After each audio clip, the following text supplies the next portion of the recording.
另外来看的是，在台中地区有一位55岁的男子，他罹患特发性的肺纤维化病症，也就是俗称的菜瓜布肺。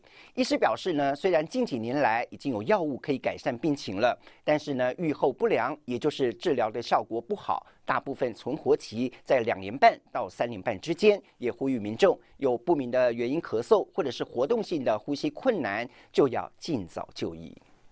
这次来的症状是怎么样？就咳嗽比较严重，有时候走路也是会有点稍微喘。胸腔内科医师问诊病人情况，台中一位55岁退休男子，因为连续咳嗽好几个月，而到医院就诊。经过医师检查后，发现原来是罹患特发性肺纤维化，也就是俗称的菜瓜布肺。它是一个不明原因的一个肺部发炎的疾病，这样，那会导致一些肺部间质性的一些组织它发炎，那甚至结疤纤维化的一个情况。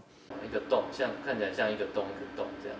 医师指出，这类病人往往是长期吸烟及暴露在金属或木材粉尘等高危险环境所造成。它其实如果比较严重的病患，它也会产生肺部高压的情况。